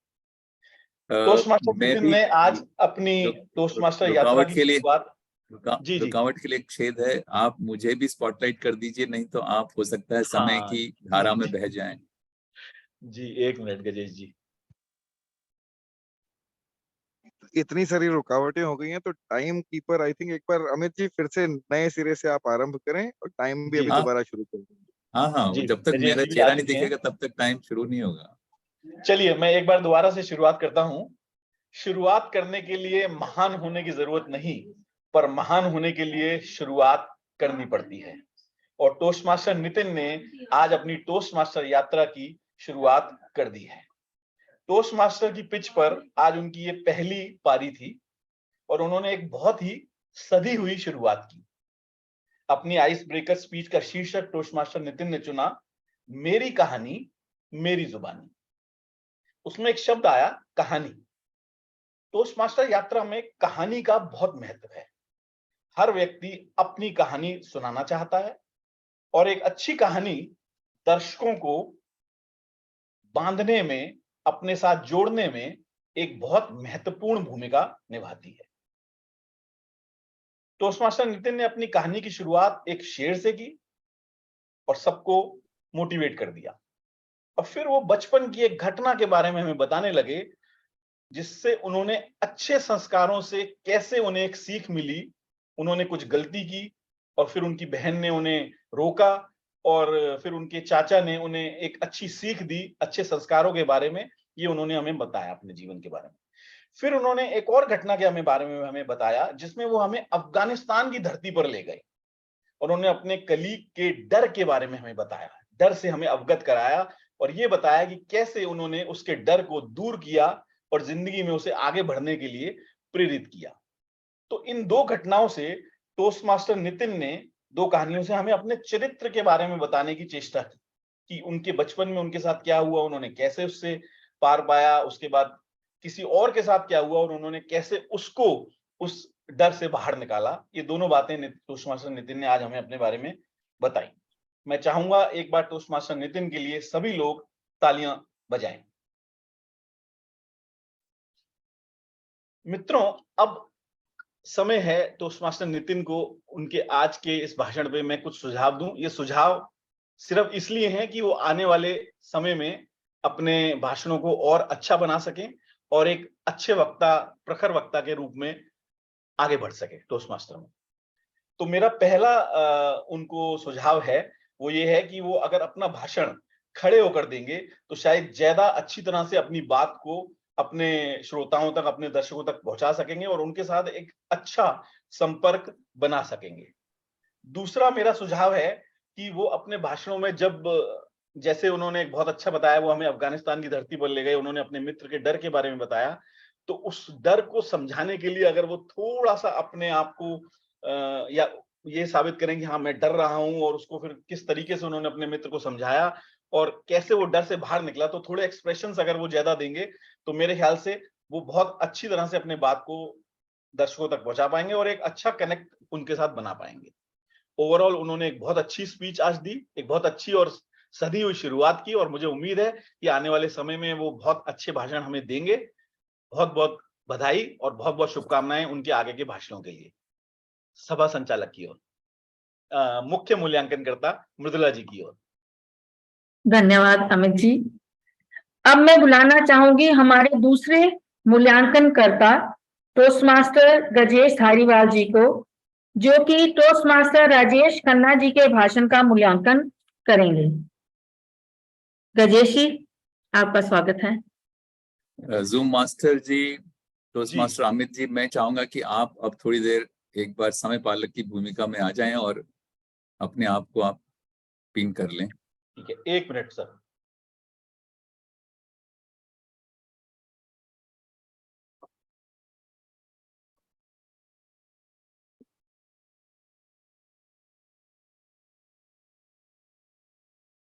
जी। उड़ता रहूं मैं मस्त गगन में। उड़ान की शुरुआत ऐसी थी कि उस उड़ान में हम सब भी सम्मिलित हुए, एक बहुत ही व्यवहारिक विषय लिया जो सबके लिए इंटरेस्टिंग था, और बाइलिंगुअल अंदाज में बहुत अच्छे तरीके से एक बहुत स्मूथ और स्मार्ट ट्रांजिशन उन्होंने दिखाया। टोस्ट मास्टर राजेश खन्ना जी की जो आवाज की स्पष्टता है और जो उनकी भाषा की सरलता है, वो सदैव ही उनकी जो अभिव्यक्ति है उसको न केवल प्रभावी बनाती है बल्कि उसको आकर्षक भी बनाती है। उन्होंने जिस तरह से पावर पॉइंट प्रेजेंटेशन का उपयोग किया, विषय को एक बहुत स्ट्रक्चर्ड तरीके से हमारे साथ बांटने का, वो बहुत प्रभावी था। और उन्होंने इस विषय पर काफी शोध किया, रिसर्च की, और उस शोध को जोड़ा बहुत अच्छे तरीके से। इस आधुनिक विषय को उन्होंने हमारा जो गौरवशाली इतिहास है उसके साथ जोड़ा। इस कारण से जो पूरी अभिव्यक्ति थी, जो पूरी प्रस्तुति थी, बहुत ही इंटरेस्टिंग बनी, बहुत ही बांधने वाली बनी। ये तो रही आपके आज के भाषण की विशेषताएं, जिसके लिए आप भूरी भूरी प्रशंसा के पात्र हैं हम सबकी। लेकिन कहते हैं कि बेस्ट टुडे बेटर टुमारो। तो एक तो सबसे पहले हमारी जो पृष्ठभूमि है वो बहुत स्पष्ट रहनी चाहिए, जीवन में भी और भाषण के समय भी। तो आपका जो बैकग्राउंड या बैकड्रॉप था वो थोड़ा आधा डार्क था, आधा लाइट था, तो कहीं कहीं वो ध्यान को भटकाता था। दूसरा, मुझे लगा कि जो स्लाइड्स हैं उस पर पूरा कंटेंट ना दे करके सिर्फ बुलेट पॉइंट्स या हाइलाइट्स जो थी वो दिए होते तो शायद और ज्यादा अच्छा रहता। क्योंकि बीच बीच में ऐसा हुआ कि मैं ट्रिपल रोल में था, तो कभी कभी मैं पढ़ना शुरू कर देता था और मैं आपको सुनना बंद कर देता था। तो वो स्थिति इसलिए आई कि क्योंकि जो आप बोल रहे थे वो सारा स्लाइड के ऊपर था। तीसरी जो एक सुझाव का जो बिंदु है वो है आपको थोड़ी सी और अपनी भाव भंगिमाएं उनका प्रयोग करना चाहिए था। जब आप उड़ान दिखा रहे हैं तो उड़ान हाथ से करके और कुछ आवाज भी निकाल सकते थे, थोड़ा सा और बांधने वाली जो एक आपकी उसकी वो थी वो और बढ़ जाता। तो कुल मिलाकर के बहुत अच्छा विषय, अच्छा भाषण, अंत तक बांधे हुए रखा और अच्छा उपयोग किया आपने अपनी प्रेजेंटेशन स्किल्स का और पावर पॉइंट प्रेजेंटेशन का। इसके साथ ही अगर पृष्ठभूमि और थोड़ी अच्छी होती और थोड़ा सा बॉडी लैंग्वेज और भाव भंगिमा का यूज किया होता और स्लाइड पर मटेरियल थोड़ा सा कम करके, ताकि हमारा ध्यान आप पर ज्यादा रहता, तो आपका भाषण और अच्छा हो सकता था। और इसी के साथ आपको अगले भाषणों के लिए बहुत बहुत शुभकामनाएं। धन्यवाद। और मुख्य मूल्यांकनकर्ता जी, मंच आपकी ओर। धन्यवाद गजेश जी। अब मैं बुलाना चाहूंगी हमारे तीसरे मूल्यांकनकर्ता डीटीएम गोविंद नेगी जी को, जो टोस्ट मास्टर आनंद भोरास्कर जी के भाषण का मूल्यांकन करेंगे। गोविंद जी, आपका बहुत बहुत स्वागत है। बहुत बहुत धन्यवाद मृदुला जी। दोस्तों, मैं अपने मूल्यांकन कर्ता के रूप में आज हमारे जो तीसरे भाषणकर्ता थे आनंद भोरास्कर, उनके लिए कुछ संदेश लाया हूं। तो इस भाषण की विशेषता जो थी, यह एक विस्तारित बड़ा ही लंबा भाषण होना था, जो कि हुआ। और लंबे भाषण अक्सर बड़े बोर करने वाले होते हैं, जो कि यह बिल्कुल नहीं था। और हमारे भाषणकर्ता ने बड़े ही प्रशंसनीय तरीके से यह 18 से 20 मिनट का जो वक्त है वो हमारे बीच साझा किया। परिवर्तन की पाठशाला, आज हमारे जो वक्ता थे वो कुछ हमें परिवर्तन के बारे में संदेश देना चाहते थे। वो बड़े बखूबी तरीके से इन्होंने दिया। पहले तो एप्पल के जो फाउंडर थे स्टीव जॉब्स, उनकी कहानी से, फिर उन्होंने मंकी एंड बनाना इस कहानी को भी हमारे बीच में शेयर किया। और फिर कुछ पुरानी रूढ़िवादी जो हमारी सोच होती है उसे तोड़ने की कोशिश की, और इन्होंने कुछ हमारे बीच में फ्रेजेस शेयर किए। गाय दूध देती नहीं है, निकालना पड़ता है। और फिर इन्होंने एक एक्रोनिम जो CAR होता है उसे विस्तार से हमें समझाया। Change, accept and rise about the situation. तो इस तरीके से इन्होंने हमें कुछ बहुत सारी चीजें हमें बताई आज, जिससे हम अपने जीवन को परिवर्तित कर सकते हैं। और यही एक की नोट स्पीकर की विशेषता होती है कि वो कुछ ऐसे पॉइंट्स देके जाए आपको, जिससे आपका जीवन उस दिन से परिवर्तित हो, या आप इस स्पीच को हमेशा याद कर सकें। तो मुझे ऐसा लगता है कि हमारे जो वक्ता हैं इस चुनौती पर खरे उतरे। कुछ चीजें अगर ये करते तो इनका जो स्पीच था वो बहुत ही अच्छा हो जाता।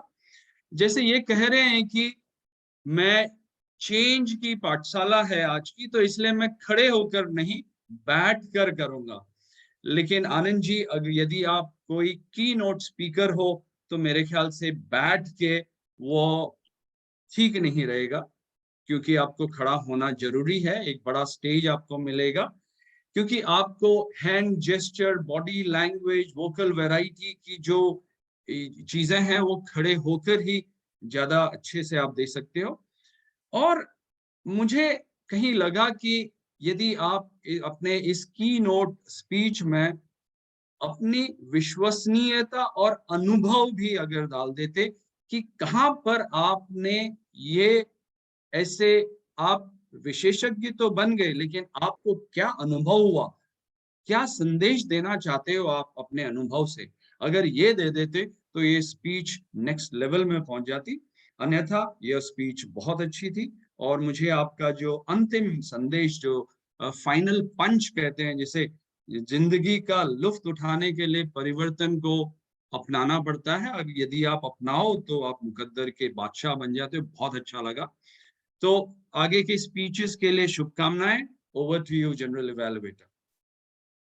धन्यवाद TTM गोविंद नेगी जी। तो चलिए अब हम आगे बढ़ते हैं। तो अब मैं अपने तो समय पालक जी को बुलाना चाहूंगी कि वो आए और हमें रिपोर्ट दें कि हमारी सभा जो है वो समय पर चल रही है कि नहीं। तो हमारे आज समय पालक जी गजेश धारीवाल जी हैं, जिन्होंने लास्ट मोमेंट पे ये भूमिका स्वीकार करके 2 भूमिकाएं निभा रहे हैं। गजेश जी, आपका स्वागत है। सबसे पहले मैं अभी जो मूल्यांकन हुआ है, तीनों मूल्यांकनकर्ताओं का समय दे देता हूं, ताकि हम सर्वश्रेष्ठ मूल्यांकनकर्ता का पोल लॉन्च कर सकेंगे। सबसे पहला जो मूल्यांकन किया टोस्ट मास्टर अमित लूथरा जी ने, उन्होंने 3 मिनट और 18 सेकंड लिए। उसके बाद जो दूसरा मूल्यांकन था जो मैंने किया, उसमें 3 मिनट और 15 सेकंड लगे। और जो तीसरा मूल्यांकन था, मुझे लगता था कि 7 मिनट की स्पीच के लिए 3 मिनट का मूल्यांकन और 20 मिनट की स्पीच के लिए भी 3 मिनट का मूल्यांकन, ये मुझे कुछ सही लगा नहीं। तो इसलिए जब मैंने लाल रंग का दिखाया कार्ड, तो वो बदल के वो वॉयलेट का हो गया। तो मुझे लगा कि शायद ये रंग भी बता रहा है कि अभी ये जो समय दिया गया है ये उपयुक्त नहीं है, ज्यादा समय मिलना चाहिए था इतने बड़े प्रस्तुति के लिए। तो डीटीएम गोविंद नेगी जी ने 3 मिनट और 30 सेकंड मित्र की पूरा समय का उपयोग, सदुपयोग उन्होंने किया, वो इसके प्रशंसा के पात्र हैं कि इतने गागर सागर को गागर में उन्होंने प्रस्तुत करके हमारे साथ साझा किया। और इसके साथ हमारी सभा ठीक चल रही है। मैं वापस आपको एक बार वापस मंच सौंपता हूँ, मुख्य मूल्यांकनकर्ता टोस्ट मास्टर मृदुला जी। तो अभी हम पोल लॉन्च करेंगे तीनों मूल्यांकनकर्ता जी उनका। जी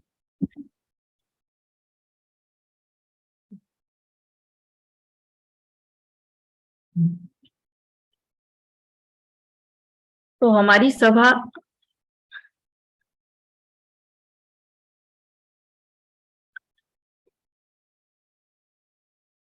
सभा जैसे गजेश जी ने बताया बिल्कुल समय पर चल रही है। तो अब मैं बुलाना चाहूंगी हमारे शब्द व्याकरण विशेषज्ञ टोस्ट मास्टर संजीव शर्मा जी को। संजीव जी आइए और हमें अब इसके बारे में अपनी रिपोर्ट दीजिए। धन्यवाद मुख्य मूल्यांकनकर्ता टोस्ट मास्टर मृदुला जी। मैं अपनी दोनों ही रिपोर्ट इसमें प्रस्तुत कर दूंगा। तो मेरी शब्द विशेषज्ञ और जो आप गणक की रिपोर्ट है, मैं दोनों रिपोर्ट प्रस्तुत करता हूं। तो सबसे पहले टोस्ट मास्टर पूर्णिमा सिंह जी ने 68वीं सभा बोला, जो कि गजेश धारीवाल जी ने उसका अपने ऊपर बोला कि ये मेरी गलती है। इसके अलावा संदीप मल्होत्रा जी ने 2 बार प्रशंसा शब्द का इस्तेमाल किया। कयूर शाह जी ने 5 बार अपनी जो गलती की है आह की, या उन्होंने 3 बार एक शब्द को मतलब फंबल हुए हैं वो, और 2 बार आह बोला है और 1 बार प्रशंसा शब्द का इस्तेमाल किया है।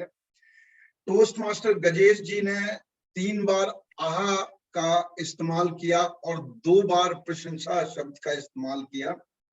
टोस्ट मास्टर मृदुला जी ने 2 बार आ, 2 बार अर और 1 बार फंबल किया है आपने, और 1 भी बार प्रशंसा शब्द का अभी तक इस्तेमाल नहीं किया है। उम्मीद है इससे आगे आप करेंगी। मैंने अभी 2 बार आ क्या इस्तेमाल किया, 1 बार पहले किया, तो कुल मिला के 3 बार आ की आवाज निकाली और 2 बार प्रशंसा शब्द का इस्तेमाल किया। टोस्ट मास्टर अमित लूथरा जी ने 2 बार आ का इस्तेमाल किया। टोस्ट मास्टर नितिन शर्मा जी ने आज अपनी पहली स्पीच में 1 बार आ और 1 बार अर का इस्तेमाल किया। टोस्ट मास्टर राजेश खन्ना जी ने कोई गलती नहीं की और उन्होंने बहुत सारे नए शब्द हमें दिए अपने प्रस्तुतिकरण में। गोविंद जी की नेगी जी ने 1 बार आ का और 1 बार शुरू में गले को खराश किया करके जब उन्होंने अपना भाषण शुरू किया था, और 2 बार प्रशंसनीय शब्द का इस्तेमाल किया। अनंत बुरास्कर जी ने 2 बार फंबल किया है, इसके अलावा उनकी कोई और गलती मैं पकड़ नहीं पाया, और 2 बार उन्होंने प्रशंसनीय और प्रशंसा शब्द का इस्तेमाल किया। तो यही मेरी अभी तक की रिपोर्ट थी, दोनों मिला के। आइडिया ये था कि जब भी मैं कोई गणक रिपोर्ट देता तो मैं सोचता कहीं मेरा नाम ना आ जाए, लेकिन अक्सर मैं ये देखता हूं कि जिद है खुद से जीतने की, मुझे खुद से खुद को ही हराना है, भीड़ में नहीं खड़ा हूं इस दुनिया में, मेरे अंदर ही एक जमाना है। अच्छा है कि हमें ये अपनी गलतियां पता लगे और हम इससे ऊपर उभर के आए, तो कभी ना कभी हम मोदी जी का मुकाबला कर ही लेंगे। धन्यवाद। ओवर टू यू मुख्य मूल्यांकनकर्ता जी। धन्यवाद संजीव जी, आपने आज दोहरी भूमिका निभाई है, आह गणक की और शब्द व्याकरण विशेषज्ञ की। आपने बहुत अच्छे से दोनों रोल निभाए हैं, आप इसके लिए आप प्रशंसा के पात्र हैं। और अब हम आगे बढ़ते हैं और मैं अपने दायित्व के चलते अपनी रिपोर्ट प्रस्तुत करना चाहूंगी। आज की सभा की शुरुआत बहुत ही प्रशंसनीय ढंग से हुई और हमारी sergeant at arms toastmaster Purnima Singh ji ने एक अच्छी मुस्कुराहट और सुरमय ढंग से आज की सभा की शुरुआत की और हमारे टोस्ट मास्टर के मिशन से हमें अवगत कराया। और उसके बाद हमारे अध्यक्ष टोस्ट मास्टर संदीप जी के भाषण के बारे में तो मैं एक शब्द में बस यही कहूंगी कि अद्भुत। उन्होंने बहुत ही कम समय में बड़े ही रोचक ढंग से हमारे क्लब की विशेषता के बारे में बताया और आज का दिन 15 अप्रैल के महत्व को भी बखूबी समझाया। उनकी जितनी प्रशंसा की जाए कम है। और हमारे TMOD toast master कयूर Shah ji ने पहली बार ये भूमिका निभाई है, तो वो वाकई ही में प्रशंसा के पात्र हैं। उन्होंने इस सभा को 4 चांद लगा दिए। एक उत्तम विषय और विचार से उन्होंने हम सबको एक बहुत अच्छी सीख दी है। और जिस तरह से एक जौहरी एक एक मोती को पिरो के एक माला बनाता है, इसी तरह से उन्होंने इस सभा का बहुत ही सहजता से संचालन किया है। इसके लिए उनको बहुत बहुत बधाई। अब मैं आप बात करना चाहूंगी हमारे तैयार भाषण और उनके मूल्यांकन के बारे में। हमारा पहला भाषण एक आइस ब्रेकिंग स्पीच थी जो टोस्ट मास्टर नितिन शर्मा जी ने इस पहली बार यहाँ पे स्पीच दी थी और उनको उनके पहले सफल भाषण के लिए बहुत बहुत बधाई। उनका कॉन्फिडेंस बहुत ही अच्छा था और लग नहीं रहा था कि वो पहली बार ऐसे स्पीच दे रहे हैं। और टोस्ट मास्टर अमित लूथरा जी ने उनको बहुत ही उत्साह पूर्वक उनको अच्छे ढंग से मूल्यांकन करके समझाया कि आप कैसे अपने आने वाले भाषणों को और बेहतर बना सकते हैं। हमारे दूसरे भाषणकर्ता टोस्ट मास्टर राजेश खन्ना जी ने presentation mastery level 1 project 3 research and presenting का भाषण दिया। उन्होंने हवाई जहाज पर रिसर्च करके बहुत ही अच्छे ढंग से पावर पॉइंट प्रेजेंटेशन के ढंग से हमें ये सारी चीजों के बारे में बताया, जो कि काफी इंटरेस्टिंग था और हमें अपने इस चीज के साथ जोड़े रखा। टोस्ट मास्टर गजेश जी ने बहुत ही रोचक और सटीक मूल्यांकन किया। उन्होंने बहुत ही अच्छे सुझाव दिए ताकि जो कि बहुत ही माइन्यूट और बहुत छोटी सी चीज थी जो कि हम कभी प्रेजेंटेशन बनाते हुए ध्यान में नहीं रख पाते हैं, तो उन्होंने एक बहुत छोटी सी चीज को ध्यान में रखते हुए सुझाव दिया ताकि उनके आने वाले भाषण और भी ज्यादा इंटरेस्टिंग बन सके। हमारा तीसरा भाषण बहुत ही खास है जिसमें टोस्ट मास्टर आनंद बुरास्कर जी ने visionary communication level 5 project professional speaking का भाषण दिया था। उनका भाषण बहुत ही उत्कृष्ट और रोचक था। उन्होंने हमें कार के बारे में इतने अच्छे ढंग से समझाया ताकि हम इस चीज को भी कभी भूल नहीं पाएंगे, क्योंकि उन्होंने हर चीज का चेंज और accept and rise above the situation, ये 3 चीजें मेरे तो हमेशा दिमाग में रहेंगी। इतने अच्छे ढंग से उन्होंने एब्रिविएशन देके इस चीज को समझाया। और हमारे डीटीएम गोविंद नेगी जी ने उनको उतने ही अच्छे ढंग से उसका मूल्यांकन किया और उनको एक बड़ा ही सिंपल सा सुझाव कि अगर आप स्पीच दे रहे हैं तो आप खड़े होके देंगे तो और इम्प्रेसिव लगेगा, ये दिया। और मुझे विश्वास है कि वो अपनी इस सुझाव को यूज करके अपनी स्पीच को उसको और भी अच्छी तरह से कर सकेंगे। अब मैं बात करना चाहूंगी मेरी टीम जो कि समय पालक टोस्ट मास्टर गजेश धारीवाल जी की। उन्होंने लास्ट मोमेंट पे ये भूमिका निभाई और 2 भूमिकाएं निभाई और इसके लिए वो बधाई के पात्र हैं। और उन्होंने बहुत ही अच्छे ढंग से दोनों भूमिकाएं निभाई और सबको समय समय पर बताते रहे कि आपका समय इतना हो गया है, अब आपको यहाँ रुकना चाहिए। इसी वजह से हमारी सभा बिल्कुल समय पे चल रही है। और उसके बाद हमारे शब्द व्याकरण विशेषज्ञ और आगणक, ये भी दोहरी भूमिका हमारे टोस्ट मास्टर संजीव शर्मा जी ने निभाई, वो भी प्रशंसा के पात्र हैं। उन्होंने भी दोनों भूमिकाओं को बहुत ही अच्छे से सुनकर हर एक छोटी छोटी चीज को नोट करके अपनी रिपोर्ट प्रस्तुत की और मैंने यहाँ तक सोचा था कि मैं अपनी रिपोर्ट में प्रशंसा वर्ड का यूज करूंगी, तो शायद इसलिए मैंने एक भी बार यूज नहीं कर पाई। और अच्छे से आपने रिपोर्ट प्रस्तुत की, आप इसके लिए प्रशंसा के पात्र हैं। और अब आपने सबके छोटे बड़े अंतराल और ये सब आवाजें हम जनरली जब लेते हैं हमें खुद पता नहीं होता, तो आपने हमें इनसे अवगत कराया और हम अगली बार इन चीजों का ध्यान रखेंगे। कुल मिलाकर हमारी आज की सभा बहुत ही अच्छी रही और इसके लिए हम सब प्रशंसा के पात्र हैं। और अब मैं अपनी वाणी को यहाँ विराम देना चाहती हूँ। टीएम मोदी जी, सभा की बागडोर आपकी तरफ, आप मंच आपका है, आप अपनी आगे सभा बढ़ा सकते हैं। धन्यवाद। टीएम मोदी केयूषा जी आपकी तरफ।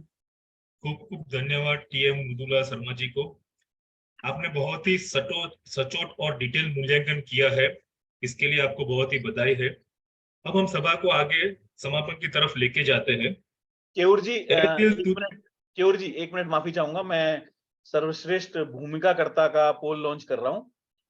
ओके, पोल चलता रहेगा, आप केयूर जी आगे सभा को बढ़ा सकते हैं और हम लोग अपने वोट डालते रहेंगे। ओके, चलिए तो अभी सभा को आगे बढ़ाते हैं समापन की ओर। ऐ दिल तुझे कसम है तू हिम्मत न हारना, दिन जिंदगी के जैसे भी गुजरे गुजारना। मैंने जितने भी बड़े दिग्गजों के उदाहरण आपको दिए, उसके साथ में मेरे माता पिता की जिंदगी का भी जिक्र करना चाहूंगा। उनकी शादी के 1 साल के बाद ही मेरे पिताजी का स्कूटर का ट्रक के साथ एक्सीडेंट हो गया। ऊपर वाले की कृपा से वो बच तो गए, लेकिन सिर पे लगी चोट की वजह से उनको चलने में तकलीफ हो गई। हमने उस वक्त के सभी बड़े बड़े डॉक्टरों को दिखाया, लेकिन सब डॉक्टरों ने हाथ ऊपर कर दिया और बोला कि इस बीमारी का कोई इलाज नहीं है। ऐसी विकट परिस्थिति में हिम्मत हारने की बजाय मेरी माताजी ने पूरी जिम्मेदारी उठाई और बड़ी खुशी के साथ जीवन व्यतीत किया। और मेरे पिताजी ने भी इस समस्या को से मायूस ना होके पूरी जीवन काम किया और अच्छे से बिताया। आज भी मेरे माता पिता इस समस्या को नजरअंदाज करते हुए जिंदा दिली से जी रहे हैं। अब आखिरी 2 पंक्ति के साथ मैं ये मंच आगामी सभा के नियोजन के लिए टोस्ट मास्टर गजेश जी को सौंपना चाहूंगा। चलो जिंदगी को जिंदा दिली से जीने के लिए एक उसूल बनाते हैं। चलो जिंदगी को जिंदा दिली से जीने के लिए एक उसूल बनाते हैं। रोज कुछ अच्छा याद रखते हैं और बुरा भूल जाते हैं। टोस्ट मास्टर गजेश जी, मंच आपकी ओर। धन्यवाद। बहुत बहुत धन्यवाद सभा संचालक महोदय। बहुत ही अच्छा संचालन, बहुत सुचारू संचालन, बहुत प्रभावी संचालन। अगली सभा के नियोजन की तरफ बढ़ने से पहले मैं चाहूंगा कि हमारे 2 एक बहुत प्रिय और एक बहुत आदरणीय अतिथि हमारे साथ उपस्थित हैं। तो सबसे पहले मैं चाहूंगा कि मृणाल नैथानी जी संक्षिप्त में अपने विचार रखें कि उन्हें कैसा लगा। मृणाल।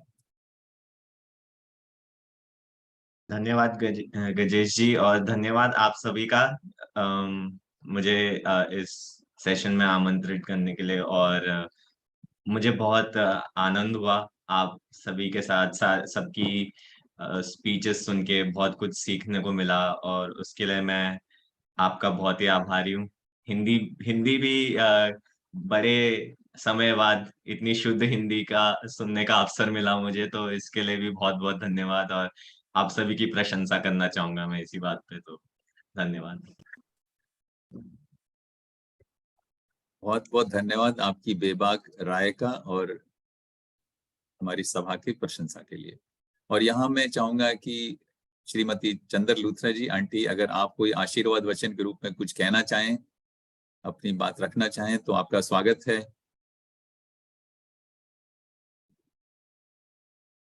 सबको नमस्कार। मेरी तरफ से मैंने सबका भाषण सुना, बहुत अच्छा लगा। बारी बारी से सबने बड़ा अच्छे विचार अपने दिए, बहुत अच्छा लगा। अगले से मैं भी एक बार आपसे और मुलाकात करूंगी। बहुत बहुत धन्यवाद। आपकी उपस्थिति हमारे लिए बहुत उत्साहवर्धक होती है। और हम जरूर चाहेंगे कि आप चाहे 2 पंक्तियां या कोई कुछ भी अच्छा सा कुछ भी आप हमारे साथ जरूर साझा करें हर सभा में। तो अगली सभा में आप कुछ हमारे लिए प्रसाद रूपी लेकर के आइएगा। जरूर। तो बहुत बहुत धन्यवाद श्रीमती चंद्र लूथरा जी, आंटी जी। और इसके साथ ही मित्रों, जैसा हमारे यहाँ व्यवस्था है या जैसे कहिए कि एक तरीका सा बन गया है कि सभा का जो संयोजन है, जो प्लानिंग है, वो बाद में आपसी तालमेल से हो जाता है। तो बस मेरा एक आग्रह है कि अगली सभा में जो हमारे भाषण होंगे उनको हम नाम देंगे मैप भाषण, मैप। और मैप में जो है एम है मृदुला शर्मा जी, और ए है अनुपमा सिंह जी, और पी है पूर्णिमा सिंह जी। ये पूर्णतः नारी शक्ति का प्रदर्शन होगा। और अगली सभा जो है विशेष होने वाली है। मैं कोशिश करूंगा कि इसको हम पूरी तरीके से एक नए अंदाज में प्रस्तुत करें। तो इंतजार करिए, दिल थाम के बैठिए, अगली सभा का क्या स्वरूप बनकर निकलता है। इसके साथ ही अब हम चलते हैं। संदीप भाई, आप उपस्थित हैं क्या? चलिए, मैं कार में हूँ, पर मैं कार में हूँ, तो आप ही को ही करना पड़ेगा अध्यक्षीय समापन। कौन सी कार में है? आनंद भाई ने जो आज कार नहीं, बताई मैं वो वाली? दूसरी वाली जो, हाँ नहीं, वो दूसरी वाली कार में हूँ। ठीक है। तो दोस्तों, सबसे पहले मैं क्षमा चाहूंगा कि मैंने आज की सभा को 69वीं की जगह 68वीं लिखा। जो 69 जो अंक है 69, it is associated with balance and harmony, क्योंकि इसके अंदर 6 का अंक आता है। 6 का जो अंक है वो बैलेंस, स्टेबिलिटी और नर्चरिंग के लिए उसको हम उसका वो मानते हैं। और जो 9 है उसको हम कंप्लीटनेस, कंपैशन, यूनिवर्सल लव और स्पिरिचुअल ग्रोथ इसके साथ जोड़ते हैं। तो कुल मिलाकर जो 69 है, इसको मैजिक नंबर और एंजल नंबर भी कहा जाता है, इसको हैप्पी नंबर भी बोलते हैं। तो आज की सभा हमारी उसके अनुरूप रही, बहुत अच्छी थी। तो इसके साथ ही मित्रों, हम चाहेंगे कि एक होता है हार्ड या रियल, दूसरा होता है सॉफ्ट या वर्चुअल। आज हम उससे भी एक तीसरे स्तर पर जा रहे हैं। आज हम सर्टिफिकेट्स नहीं दे रहे, बाद में देंगे, लेकिन हम घोषणा जरूर कर देंगे कि कौन विजेता रहे। तो सबसे पहले आज के सर्वश्रेष्ठ भाषणकर्ता के विजेता हैं उड़ान भरने वाले टोस्ट मास्टर राजेश खन्ना जी। जोरदार तालियों से उनकी प्रशंसा कीजिए, उनका अभिनंदन कीजिए। और उसके बाद जो मूल्यांकन हुआ, वो मूल्यांकन बहुत अच्छा था। लगभग तीनों मूल्यांकनकर्ताओं का जो पोल स्कोर था वो लगभग, जैसे बोलते हैं, नेक टू नेक था। और उस गलती से मेरी नेक भी फंस गई। तो टोस्ट मास्टर गजेश धारीवाल सर्वश्रेष्ठ मूल्यांकन करता, लेकिन उनसे भी अच्छे एक और मूल्यांकन करता आज रहे, वो हैं डीटीएम गोविंद नेगी जी। उनको भी उतने ही अंक मिले जितने टोस्ट मास्टर गजेश को मिले। और इसके साथ ही आज के सर्वश्रेष्ठ भूमिकाकर्ता का नाम मैं चाहूंगा हमारे zoom master toastmaster Amit Luthra ji उसकी उद्घोषणा करें। धन्यवाद गजेश जी। आज का सर्वश्रेष्ठ भूमिकाकर्ता का जो पुरस्कार है, जो वो जाता है हमारी आज की मुख्य मूल्यांकनकर्ता टोस्ट मास्टर मृदुला शर्मा जी को। धन्यवाद, धन्यवाद, थैंक यू। बहुत बहुत बधाई हो सबको। और मित्रों, इसी के साथ ही मैं आज की सभा का विधिवत समापन की घोषणा करता हूं। हम समय से मात्र 3 मिनट देरी से अपनी उड़ान को समापन करके लैंड कर रहे हैं। और इसके बाद हम चाहें तो इनफॉर्मली बातचीत जारी रख सकते हैं, और जिन्हें कहीं और व्यस्तता है वो सभा छोड़ सकते हैं। बहुत बहुत धन्यवाद, और मिलते हैं एक छोटे से 2 सप्ताह के ब्रेक के बाद अगली सभा में। Thank you. चाहूंगा कि कुल मिला के अब 15 शब्द का इस्तेमाल हुआ है, जो कि प्रशंसनीय है। धन्यवाद। तो आप खुश है ना? आप प्रशंसा, मतलब आप हमारी प्रशंसा करिए ना, प्रशंसा शब्द का प्रयोग करने के लिए। नहीं, ये शब्द अच्छी तरह इस्तेमाल हुआ और ऐसे ही होता रहे हर सभा में, तो बहुत अच्छी बात है।